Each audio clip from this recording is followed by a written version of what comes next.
endure. And if the flesh can't endure, the Spirit will endure. And you got to hear this, the less of me, the more of Him. We've got to stop saying that. We've got to stop saying that. None of me and all of Him. None of me and all of Him. None of me and all of Him. Now, can I reveal to you tonight the key to seeing the glory of God loosed? Can I reveal the key? Can I reveal the key?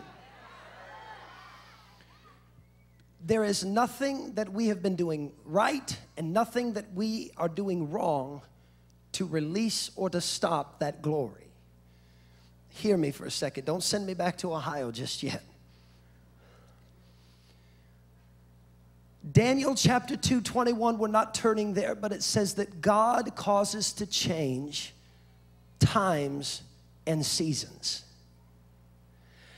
I was driving today from, I don't even know where we were at, somewhere upstate, and we were driving here, and I looked at these fields. The corn is already 5 to 6 feet high. Now in Ohio, they have just planted the corn, and it's only about this high.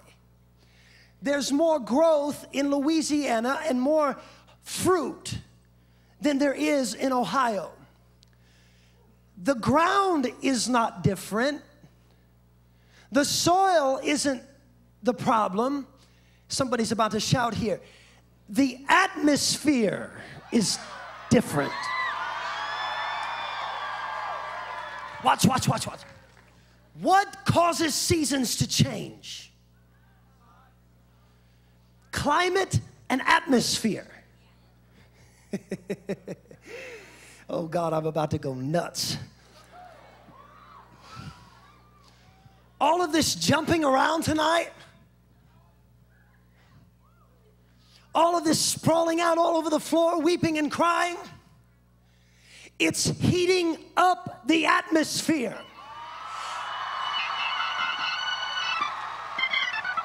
That's why God is saying more worship, more passion, more prayer, more praise. I want to change the season. But if you don't have an atmosphere, you will not be able to sustain the season. I don't know if you caught what I'm trying to tell you, but listen, if we would have planted corn 2 months ago in Ohio, it doesn't matter how good the seed, it doesn't matter how good the soil, it doesn't matter how much we water it, it is bound to die and not grow because the atmosphere and the climate is not right. I've been seeing in my spirit, I have been seeing in my spirit a generation that is not afraid to proclaim the gospel of Jesus Christ, a generation that is not afraid to be radical by nature. I see a generation that is not ashamed of the gospel of Jesus Christ. I see a generation whose worship is becoming more passionate. Their praise is becoming more fervent and more hot. And because of that, God is sitting on His throne, counting down the days, the minutes, and the seconds, saying, oh God, I'm about to shout in here. He's about to change the season. Why? Because our worship has done something to the atmosphere. Our praise has done something to the atmosphere. You got to understand this. That's why you cannot afford to miss church.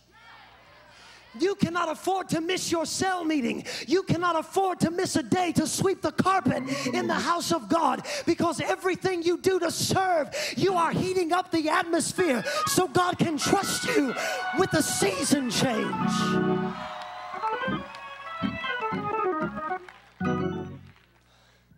You ought to shout another amen right there.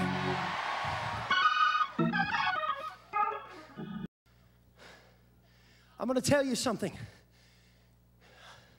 I don't believe there is another youth conference in the United States of America that has as many young people as are represented here tonight. And if they do, I can guarantee they're not experiencing what we're experiencing tonight. I don't say that arrogantly, but let me tell you why I do say it. Because God is, now hear this, He has to bring more people together. Because the more of us that come together, the louder our voice becomes, the more powerful our worship becomes. and the quicker the atmosphere begins to change. I was sitting here tonight on the front row, air conditioning blowing on my face as they were showing the video. And then when Pastor Joel announced the group, and weren't they awesome, by the way? When he announced for that group to come up, hundreds of you ran down to this front altar. And all of a sudden, I went from being cold to being very hot. Y'all stink. Y'all sweaty and hot. What I'm trying to say is that the more bodies we have, the more body heat we produce. And our praise becomes that heat. Our worship becomes that heat. Our dance becomes that heat. So let me tell you what's happening this week. The atmosphere is changing. No, you didn't hear me. The atmosphere is changing. The atmosphere is changing. The atmosphere is changing. You ought to be praising God right now. The atmosphere is changing. The atmosphere is changing. The atmosphere is changing. The atmosphere is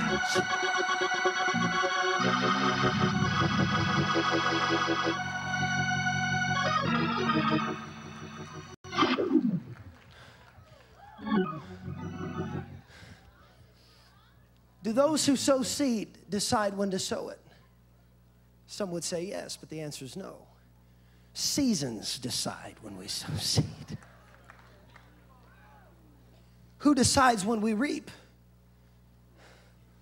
That's all up to the season. And according to Daniel, he causes.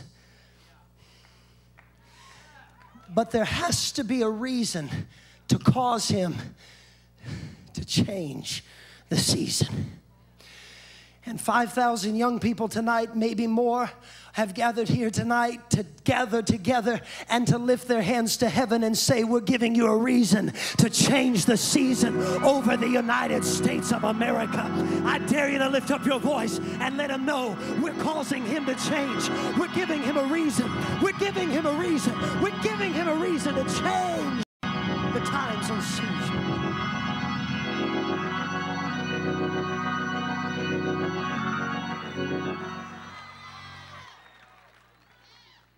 God is looking for someone that will go. How, Jonathan Miller, did you get to preach this gospel? Well, besides paying the price with my life, I said, I'm willing. And when you say I'm willing, you have to understand this is in the beginning chapters of the book of Isaiah. Isaiah was about to go through a mess of problems. Not because of disobedience, but because of obedience. And some of y'all are going through your mess because of disobedience. I'll let your leadership take care of you. I don't have time to rebuke you tonight. All I have time to talk to is those who are going through something because they have accepted the call. Isaiah was about to go